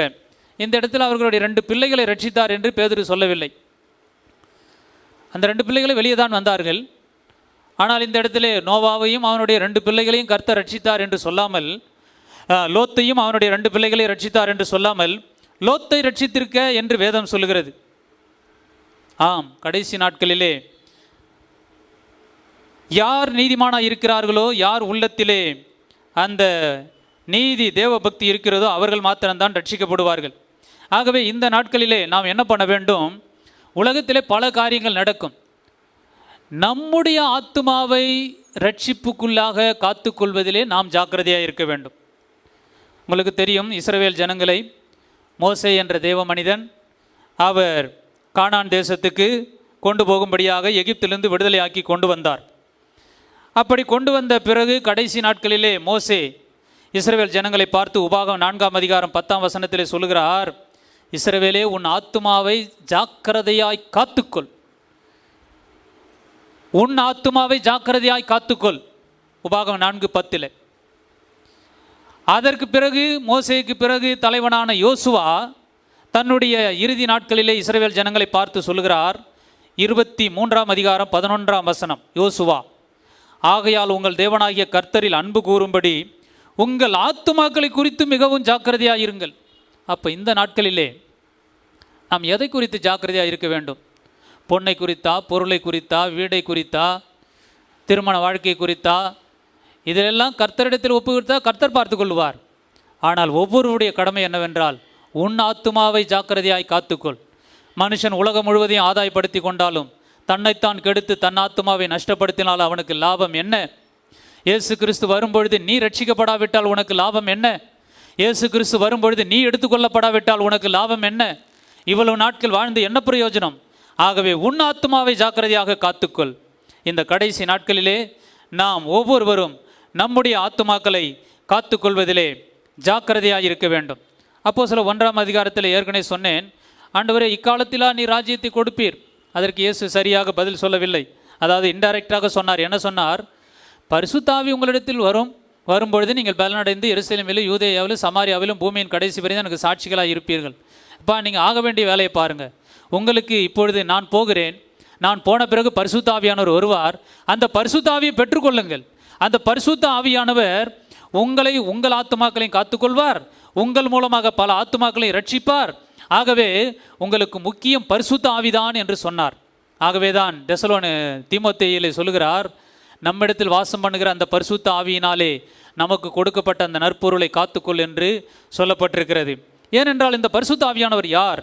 யோவான் 16ஆம் அதிகாரம் 13ஆம் வசனம் சொல்லுகிறது, சத்திய ஆவியாகிய அவர் வரும்பொழுது அவர் உங்களை சகல சத்தியத்திற்குள்ள நடத்துவார். அவர் தம்முடைய சுயமாய் பேசாமல் தாம் கேள்விப்பட்டவைகள் யாவையும் சொல்லி வரப்போகிற காரியங்களை உங்களுக்கு அறிவிப்பார். He will tell you the future. Holy Spirit will tell you the future. பரிசுத்த ஆவியின் அபிஷேகம் உங்களிடத்தில் இருக்கும் பொழுது நீங்கள் எதை குறித்தும் கவலைப்பட தேவையில்லை. எதிர்காலத்தை உங்களுக்கு சொல்லுவார். நான் கூட இயேசு கிறிஸ்து வந்து விடுவார் என்று பல காலம் நினைத்தது உண்டு. ஆனால் பல பெரிய பெரிய ஊழியக்காரர்களை பார்த்தீர்கள் என்றால் இத்தனை வருஷத்துக்கு ஊழியம் 2020 என்று சொன்னார்கள். அதன் பிறகு இப்பொழுது 2030 என்று அவர்கள் கோல் வைத்து பல ஊழியக்காரர்கள், பெரிய பெரிய ஊழியக்காரர்கள் எல்லாம் செயல்படுகிறார்கள். நான் கூட நினைத்திருக்கிறேன், என்ன இயேசு கிறிஸ்து வருவார், வந்து விடுவார் என்று நினைத்து கொண்டிருந்தோம். இவர்களெல்லாம் 2030க்கு கோல் போட்டிருக்கிறாங்களே. யார் பெரிய பெரிய ஊழியக்காரங்க, நான் பெயர் சொல்ல விரும்பவில்லை, எல்லாம் 2030க்குள்ளே கோல் போட்டிருக்கிறாங்க. அப்போ நான் நினச்சேன், இயேசு வரமாட்டாரா, அப்போ 2030 வரமாட்டாரா என்று சொல்லி. அது நமக்கு தெளிவாக தெரியாது. ஆனால் அவர்களை ஆவியானவர் நடத்துகிறபடி அவர்கள் என்ன பண்ணுகிறார்கள், கோலை வைக்கிறார்கள். கர்த்தருடைய சித்தத்தின்படி. என்ன கோல்? இத்தனை ஆத்துமாக்களை ரட்சிப்புகளை நடத்த வேண்டும். அதாவது எங்களுக்கு கொடுக்கப்பட்ட காலத்திலே நாங்கள் இவ்வளவு ஊழியம் செய்வோம் என்று அவர்கள் இலக்கை நிர்ணயித்து செய்கிறார்கள். அதில் தவறும் இல்லை. அதுபோல ஆவிக்குரிய காரியத்திலே நாம் கவனம் செலுத்த வேண்டும். நமக்கு கொடுக்கப்பட்ட ஊழியத்திலே இந்த வருஷம் ஒரு தீங்கின் காலமாக இருக்கும். பார்த்தீர்கள்னா கொரோனா வந்து இப்பொழுது அடுத்த ஆளை வந்து விட்டது, ஒமைக்ரான் என்று சொல்லுகிறார்கள். இன்னொரு பெயரிலும் சொல்லுகிறார்கள். இப்பொழுது லாக்டவுன் மீண்டும் வருகிறது என்று சொல்லுகிறார்கள். தீங்குகள் தொடர்கின்றன, தேசத்திலே கொள்ளை நோய்கள் பெருகுகின்றன. இது தொடர்ந்து கொண்டு தான் இருக்கும். ஆகவே நாம் என்ன செய்வது? சபை நடக்கவில்லை என்றால் நாம் என்ன செய்வது? தைரியமாக கலந்து கொள்ளுகிற சபை, நடக்கிற சபைகளை போய் கலந்து கொள்ளுங்கள், அல்லது ஆன்லைனில் பாருங்கள், அல்லது நீங்களா ஜெபம் பண்ணுங்கள். எப்படியோ கர்த்தரோடு உள்ள உறவை நீங்கள் தக்க வைத்து கொள்ள வேண்டும். கர்த்தரிடத்தில் காரியங்களை ஒப்பு கொடுத்து நாம் ஜாக்கிரதையாக இருக்க வேண்டும். பிரசங்கி 11:2 சொல்லுகிறது, பூமியின் மேல் என்ன ஆபத்து நேரிடுமோ என்று உனக்கு தெரியாது. பூமியின் மேல் என்ன ஆபத்து நேரிடுமோ என்று உனக்கு தெரியாது. ஆகவே பிரியமானவர்களே, நாம் என்ன பண்ண வேண்டும்? நமக்கு கொடுக்கப்பட்ட ஊழியத்தை செய்ய வேண்டும். நம்முடைய ஆத்துமாக்களை கவனமாய் கவனிக்க வேண்டும். இன்னும் ஒரு 3 அடையாளங்களை தெளிவாக சொல்லுகிறேன். பல அடையாளங்கள் இருக்கின்றன இயேசு கிறிஸ்துவின் வருகைக்கு. கர்த்தருக்கு சித்தமானால் அன்பு சகோதரர் மோசஸ் கமலேசன் அவர்களோடு கூட சேர்ந்து இந்த கடைசி கால தேவசேனை ஊழியம் என்பது கடைசி காலத்தை பற்றி பேசுவது தான், எழுப்புதலை கொண்டு வருவது தான். கர்த்தருக்கு சித்தமானால் வருகிற நாட்களிலே தானியேல் 2ஆம் அதிகாரத்தை குறித்து உங்களோடு கூட அது நேரம் கிடைக்கும் பொழுது ஒரு தொடர் செய்தியாகவோ அல்லது உங்களோடு பகிர்ந்து கொள்ளுகிறேன். அதில் 4 சாம்ராஜ்யங்களை பற்றி பேசப்பட்டிருக்கிறது. பாபிலோன் சாம்ராஜ்யம், மேதிய பெர்சிய சாம்ராஜ்யம், கிரேக்க சாம்ராஜ்யம், ரோம சாம்ராஜ்யம் என்பதை குறித்து, அதை தொடர்ந்து வருகிற ஐரோப்பிய சாம்ராஜ்யம், கடைசியாக 1000 வருட அரசாட்சி கிறிஸ்துவின், எல்லாம் ஒரே அதிகாரத்திலே சொல்லப்பட்டிருக்கிறது. கர்த்தருக்கு சித்தமானால் அவைகளை வருகிற நாட்களிலே நாம் தியானிக்கலாம். இன்னும் பல காரியங்களை குறித்து நாம் தியானிக்க இருக்கிறோம்.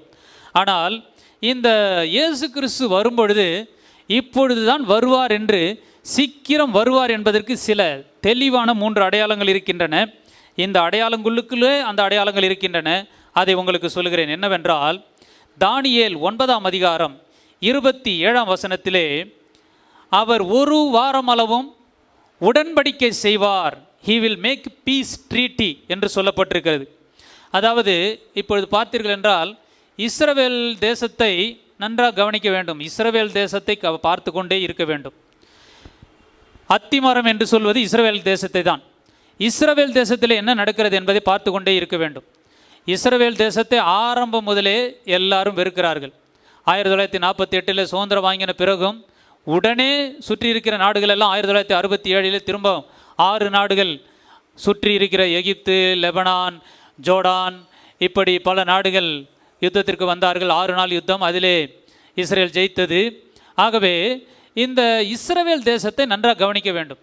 இந்த கடைசி நாட்கள் இப்பொழுது பார்த்தீர்கள் என்றால் இப்பொழுது தான், குறிப்பாக 2-3 வருடங்களாகத்தான் இஸ்ரவேல் தேசத்தோடு எந்த தேசமும் சுற்றி இருக்கிற முஸ்லீம்கள் கண்ட்ரி எந்த தேசமும் சமாதானமாக இருப்பது இல்லை.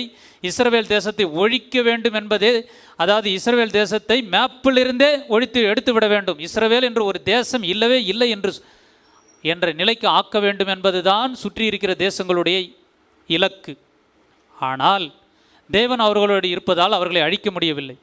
இப்பொழுது சமீபத்தில் பார்த்தீர்கள் என்றால் எகிப்து அவர்களுக்கு ஆரம்பம் முதலே கொஞ்சம் அவர்களோடு பட்டும் படாமல் சமாதானத்தோடு இருப்பார்கள்.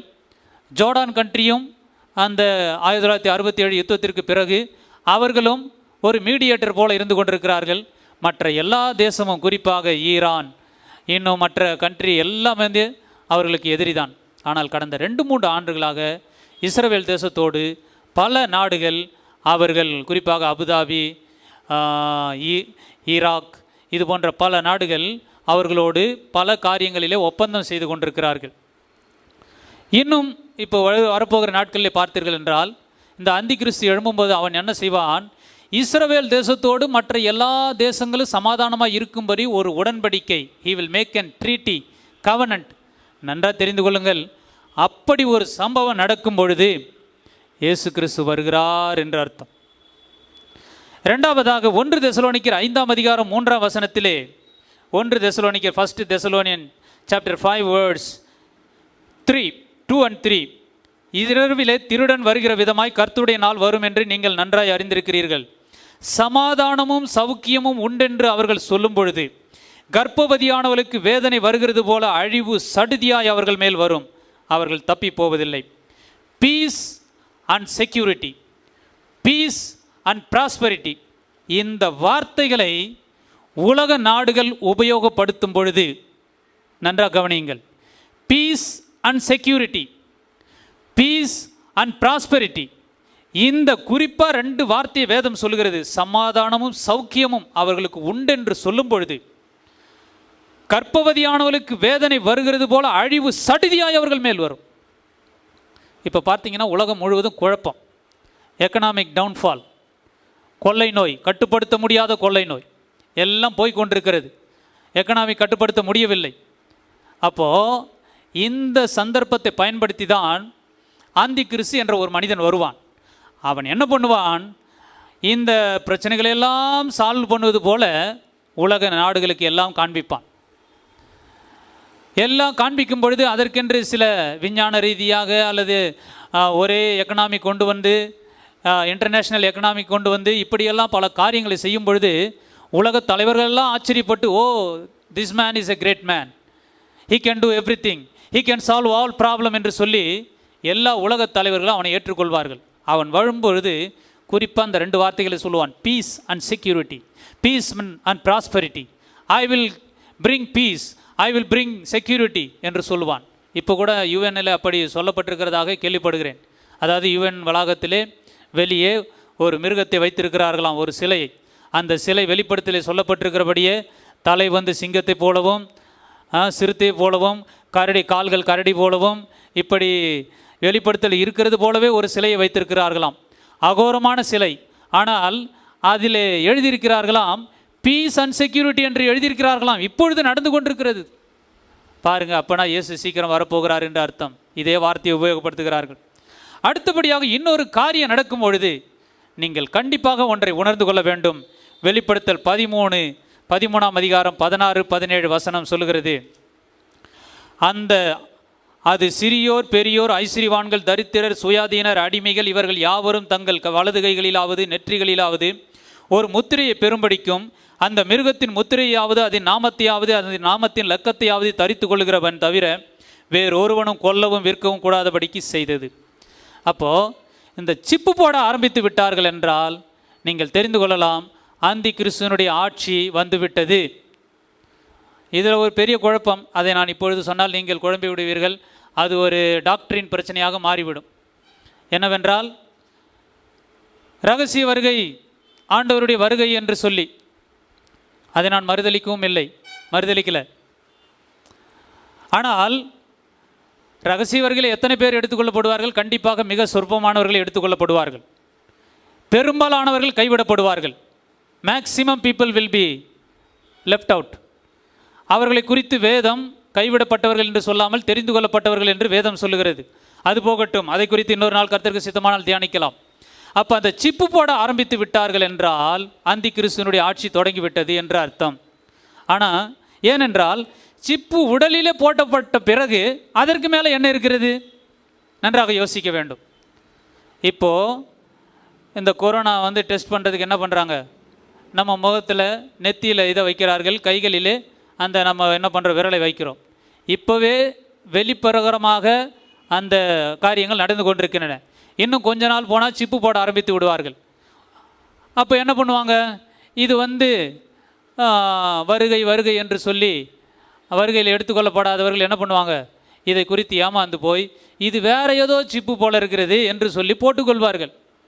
உடலிலே சிப்பு போட்ட பிறகு அதற்கு மேலே என்ன இருக்கிறது? அப்புறம் இந்த வசனம் எங்கே நிறைவேறும்? உடம்புல போட்ட பிறகு வேற எங்கே போடுவே? அப்போது சிப்பு போட ஆரம்பித்து விட்டார்கள் என்றால் 100% அந்தி கிறிஸ்துவனுடைய ஆட்சி வந்து விட்டது என்று அர்த்தம். இப்பொழுது பல நாடுகளிலே சிப்பு போட அதற்கான முயற்சிகள் நடப்பதாகவும் சில இடங்களிலே அதை பரிசோதனை செய்து கொண்டிருப்பதாகவும் செய்திகள் வந்து கொண்டிருக்கின்றன. ஆகவே நாம் கடைசி நாட்களில் வாழ்கிறோம் என்பதில் எந்த விதமான சந்தேகமும் இல்லை.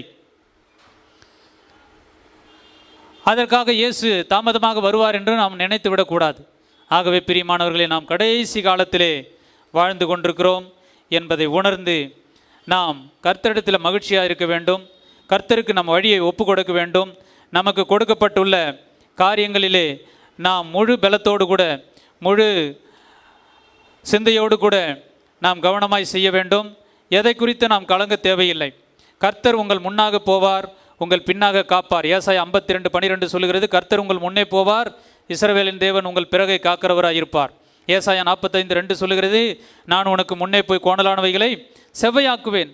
ஆண்டவர் ஆகவே இந்த வருஷத்தில் ஆண்டவர் உங்களோடு கூட இருப்பார், உங்கள் முன்னே செல்வார், உங்கள் பின்னே உங்களை காக்கிறவராக இருப்பார். கர்த்தர் உங்களோடு கூட இருப்பார். நீங்கள் பயப்படாதிருங்கள், நான் உன்னை விட்டு விலகுவதும் இல்லை, உன்னை கைவிடுவதும் இல்லை என்று ஆண்டவர் சொல்லியிருக்கிறார். ஆண்டவரோடு உள்ள உறவை நாம் தக்க வைத்துக் கொள்வோம். எல்லா காரியத்தையும் கர்த்தருக்கு ஒப்பு கொடுத்து செய்வோம். நமக்கென்று சுய கோல் வேண்டாம். நமக்கென்று கர்த்தர் எதை சொல்லுகிறாரோ அதை செய்வோம். படிக்கிறவர்கள் படிப்போம், மற்ற வேலை செய்கிற வேலை செய்யுங்கள். ஆனால் சொந்தமாக சுய லாபத்துக்காக பெருமைக்காக கோல் வைத்து கொள்ளாமல், கர்த்தாவே உம்முடைய சித்தத்துக்கு என்னை அர்ப்பணிக்கிறேன் என்று சொல்லி நாம் நம்மை ஒப்பு கொடுப்போம். இந்த ஆண்டு உங்களுக்கு பாதுகாப்பின் ஆண்டாக, ஆசீர்வாதத்தின் ஆண்டாக, கட்டாயம் தேவ பிள்ளைகளுக்கு இது ஆசீர்வாதத்தின் ஆண்டாக இருக்கும். பிரியமானவனே, உன் ஆத்மா வாழ்வது போல எல்லாவற்றிலும் வாழ்ந்து சுகமாய் இருக்கும்படி வேண்டுகிறேன். ஆம், நாம் தேவனுக்கு பிரியமானவைகளை செய்யும் பொழுது நாம் எல்லாவற்றிலும் வாழ்ந்து சுகமாய் இருப்போம். சங்கீதம் 91 சொல்லப்பட்டுள்ள அத்தனை பாதுகாப்புகளும் உங்களுக்கும் உங்கள் குடும்பத்திற்கும் தேவ பிள்ளைகள் அனைவருக்கும் உண்டாகும். உலகம் ஒருவேளை பலவித நஷ்டங்களை, கஷ்டங்களை, பாதிப்புகளை சந்தித்தாலும் தேவ பிள்ளைகளுக்கு தேவனே அடைக்கலமாய், கோட்டையாய், தஞ்சமாய் அவர் இருப்பார். ஹல்லேலூயா. கர்த்தர் உங்களை ஆசீர்வதிப்பாராக. ஹல்லேலூயா. Thank you Jesus. ஹல்லேலூயா. நம் கண்களை மூடி ஜெபம் பண்ணலாம். ஏசப்பா, அன்பான தேவ பிள்ளைகளே, கர்த்தரோடு இருக்க வேண்டும். ஒரு முடிவை பண்ணிக்கொள்ளுங்கள். இந்த நேரத்தில் ஆண்டவரே, நான் உம்மோடு இருப்பேன். உம்மோடு இருப்பதுதான் என் உள்ளத்தின் வாஞ்சையா, உம் சித்தம் செய்வதுதான் இதயத்தின் ஏக்கமையா. உம்மோடு இருப்பதுதான் என் உள்ளத்தின் வாஞ்சையா, உம் சித்தம் செய்வதுதான் இதயத்தின் ஏக்கமையா. ஏசையா, உம்மைத்தானே என் கண் முன்னே நிறுத்தி உள்ளே. ஏசையா, உம்மைத்தானே என் கண் முன்னே நிறுத்தி உள்ளே. இரக்கமும் உருக்கமும் நீடிய சாந்தமும் கிருபையும் உள்ளவரே. இரக்கமும் உருக்கமும் நீடிய சாந்தமும் கிருபையும் உள்ளவரே. என் ஜீவனை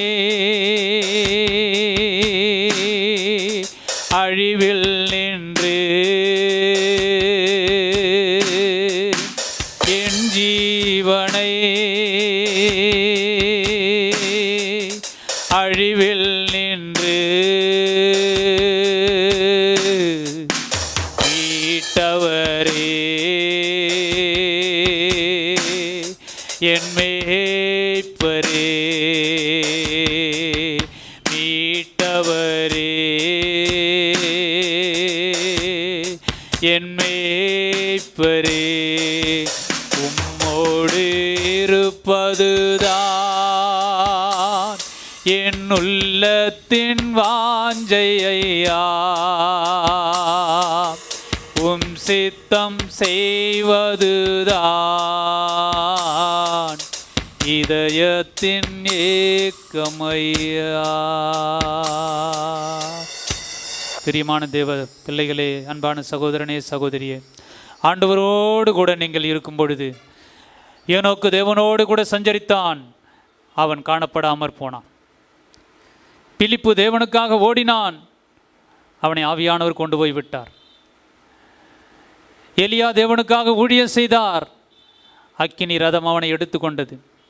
யாரெல்லாம் தேவனோடு நடக்கிறார்களோ, தேவனுக்காய் ஓடுகிறார்களோ, தேவனுக்காய் ஊழியம் செய்கிறார்களோ, தேவ சித்தம் செய்கிறார்களோ, அவர்களே எடுத்துக்கொள்ளப்படுவார்கள். உலகத்திற்காக சுயத்திற்காக வாழ்கிறவர்கள் தங்கள் ஜீவனை இழந்து போவார்கள். தன் ஜீவனை ரட்சிக்க விரும்புகிறவன் அதை இழந்து போவான். என் நிமித்தமாகவும் சுவிசேஷத்தை நிமித்தமாகவும் அதை இழந்து போகிறவன் அதை நித்திய ஜீவகாலமாக காத்துக்கொள்வான், ரட்சித்துக் கொள்வான் என்று வேதம் சொல்லுகிறது. உங்கள் ஜீவன் மீது உங்களுக்கு உண்மையிலே ஆசை இருக்கும் என்றால் உங்கள் சித்தத்தை, நம்முடைய சித்தத்தை இயேசுவுக்கு ஒப்பு கொடுப்போமாக. பிதாவே, என் சித்தமல்ல உம்முடைய சித்தத்தின்படியே ஆக கடவது என்று சொன்ன இயேசு கிறிஸ்து 3ஆம் நாள் உயிரோடு எழுந்து இன்றைக்கும் உயிரோடு இருக்கிறார். தேவ சித்தத்துக்கு ஒப்பு கொடுக்கும் பொழுது நாம் என்றென்றைக்கும் இயேசுவை போல இயேசுவோடு கூட உயிரோடு இருப்போம். அன்பின் பரலோக பிதாவே, இந்த நேரத்திற்காக ஸ்தோத்திரம். இந்த வார்த்தைகளை கேட்ட நம்முடைய பிள்ளைகள் ஒவ்வொருவரையும் நீர் ஆசீர்வதிக்க வேண்டுமா ஜெபிக்கிறோம். இந்த ஆண்டிலே ஆண்டவரே என்ன தீங்கு நேரிடுமோ எங்களுக்கு தெரியாது. ஆனால் எல்லா தீங்கிலிருந்தும் ஆண்டவரே எங்களை காப்பாற்றுகிற, ரட்சிக்கிற, பாதுகாக்கிற தேவன் எங்களோடு கூட இருக்கிறீர். கர்த்தரிடத்தில் மனமகிழ்ச்சியாக இரு, அவர் உன் இருதயத்தின் வேண்டுதல்களை அருள் செய்வார் என்று வேதம் சொல்லுகிறது. எசப்பா, உம்முடைய பிள்ளைகளாகிய நாங்கள் ஆண்டவரே இதை பார்த்து கொண்டிருக்கிறவர்கள் உலக காரியத்திற்காக கவலைப்பட்டு கலங்காமல் உம்மோடு கூட உறவில் ஐக்கியமாக இருக்க கிருபை தாரும். கர்த்தருக்கு ஆண்டவரே உன் வழியை ஒப்பு கொடுத்து அவர் மேல் நம்பிக்கையாயிரு என்ற வசனத்தின்படி உம்முடைய பிள்ளைகள் விசுவாசத்தை இழந்து போகாமல் உம்முடைய கரத்திலே ஆண்டவரை ஒப்பு கொடுத்து, நான் அவரிடத்தில் ஒப்பு கொடுத்ததை அவர் அந்நாள் வரைக்கும் காத்துக்கொள்ள வல்லவராய் இருக்கிறார் என்று பிலிப்பியர் 1:6 பவுல் சொன்னது போல் அப்பா, நாங்கள் எல்லாவற்றையும் உம்மிடத்தில் ஒப்பு கொடுத்து உமக்காக ஓட எங்களுக்கு கிருபை தாரும் ஆண்டவரே. கேளுங்க ஆண்டவரே, நான் உமக்காக ஓடணும், உமக்காக ஊழியம் செய்யணும் ஆண்டவரே. நாட்கள் குறுகினவைகளாக இருக்கிறது, இனி காலம் செல்லாது ஆண்டவரே. எனக்கு கொடுக்கப்பட்ட காலத்தை ஆண்டவரே, தரிசனத்தை ஆண்டவரே, எனக்கு கொடுக்கப்பட்ட தரிசனத்தை சீக்கிரத்தில் நிறைவேற்ற எனக்கு கிருபை கொடுங்கப்பா என்று கேளுங்கள் ஆண்டவரே. கிருபை கொடுங்கப்பா. பரிசுத்த ஆவியினாலே எப்பொழுது நிறைந்திருக்க வரப்போகிற காரியங்களை பரிசுத்த ஆவியானவர் மூலமாக நாங்கள் அறிந்து ஆண்டவரை மற்ற எங்கள் ஆத்துமாக்களை ரட்சித்து மற்ற ஆத்துமாக்களை ரட்சித்துக் கொள்ள கிருபை தாரும். இந்த கடைசி கால தேவசேனை ஊழியத்தை கர்த்தாவே நீங்கள் ஆசீர்வதிங்கப்பா. உம்முடைய மகன் சகோதரர் மோசஸ் கமலேசன் அவர்களை ஆண்டவரே நீர் ஆசீர்வதிங்கப்பா. உம்முடைய மகனுக்கு இன்னும் கிருபை, இன்னும் வல்லமை, இன்னும் வரங்களை கொடுங்க. அவரோடு தோள் கொடுத்து நிற்கிற அன்பு வாலிப சகோதரர்கள் ஒவ்வொருவரையும் ஆசீர்வதிங்கப்பா. அவர்களையும் அவர்கள் குடும்பங்களையும் ஆசீர்வதிங்க. இந்த ஊழியத்திற்கு ஆண்டவரே சிறிது பெரிதுமாய் உதவி செய்கிற ஆண்டவரே ஸ்தோத்திரம் ஆண்டவரே. அன்பு சகோதர சகோதரிகளை நீர் ஆசீர்வதிப்பீராக. இந்த ஊழியத்திற்காக ஜெபிக்கிற மக்களை எழுப்புவீராக ஆண்டவரே. இந்த கடைசி கால தேவசேனை மூலமாக ஒரு சேனை எழும்புவதாக என்று ஜெபிக்கிறோம் ஆண்டவரே. இதை பார்த்து கொண்டு ஒவ்வொரு தேவ பிள்ளைகள் மீதும் உம்முடைய கிருபை இறங்குவதாக ஆண்டவரே. உம்முடைய ஆசீர்வாதம் இறங்குவதாக. விடுதலை இல்லாதவர்களுக்கு விடுதலை கிடைப்பதாக. சமாதானம் இல்லாதவர்களுக்கு இயேசுவின் நாமத்தில் சமாதானம் உண்டாவதாக. எல்லா பாவக்கட்டுகள் சாபக்கட்டுகள் இயேசுவின் நாமத்தில் முறிக்கப்படுவதாக. தேவ சித்தமுடைய வாழ்க்கை ஆண்டவரே உம்முடைய பிள்ளைகளுடைய வாழ்க்கையிலே இந்த ஆண்டிலே நிறைவேறுவதாக என்று ஜெபிக்கிறோம் ஆண்டவரே. நன்றி அப்பா. எல்லா மகிமையும் கனத்தையும் ஒருவருக்கே செலுத்துகிறோம்.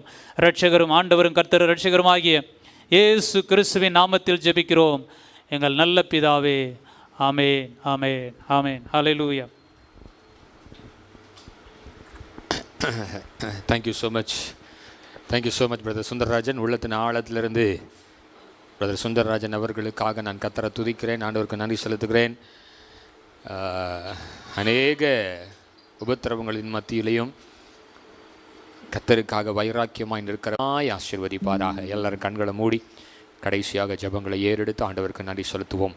நல்ல பிதாவே, குமாரனாகிய இயேசு கிறிஸ்துவின் நாமத்தில் இந்த மாலை இந்த எழுப்புதல் கூட்டத்தின் மூலமாய் நீர் மகிமைப்பட்டதற்காய் ஸ்தோத்திரம்.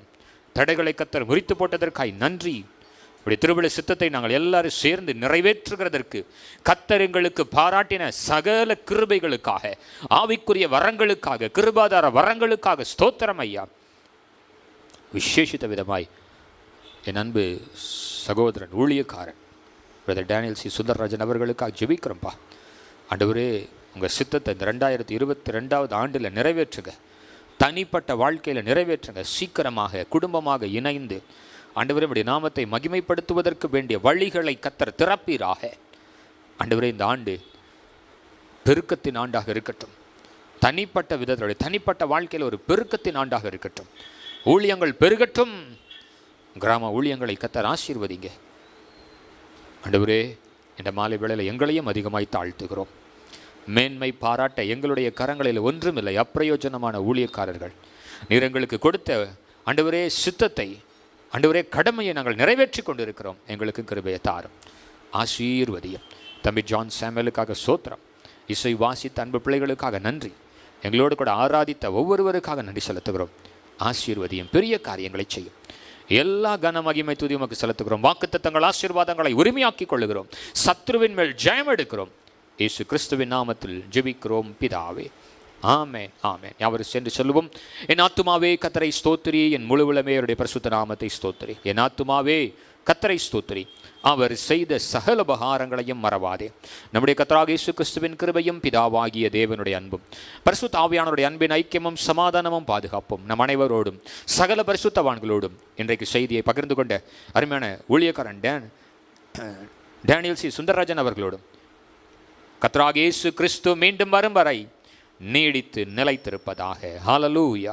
கர்த்தர் நம்மை ஆசீர்வதிப்பார். எனக்கு அன்பான தேவ பிள்ளைகளே, நிச்சயமாகவே இந்த செய்தியின் மூலமாக நீங்கள் ஆசீர்வதிக்கப்பட்டிருப்பீர்கள் என்று நான் விசுவாசிக்கிறேன். ஸ்க்ரீனில் பார்க்கிற எங்களுடைய தொலைபேசி எண்களுக்கு எங்களோட கூட தொடர்பு கொள்ளுங்க. உங்களுக்காக நாங்கள் ஜெபிக்க ஆயத்தமுள்ளவர்களாக இருக்கிறோம். அதே நேரத்தில் எங்களுக்காக ஊழியங்களுக்காக நீங்கள் ஜெபிக்கும்படியாக உங்களை அன்பாய் கேட்டுக்கொள்கிறேன். கர்த்தர் நம்முடைய எல்லா ஜெபங்களையும் கேட்பார். நம்முடைய ஜெபங்களுக்கு ஆண்டவர் பதில் தருவார். இந்த 2022 ஆண்டு மகிமையான காரியங்களை செய்வார் என்பதில் சந்தேகமில்லை. கர்த்தர் நம்ம ஒவ்வொருவரையும் ஆசீர்வதிப்பாராக. God bless you.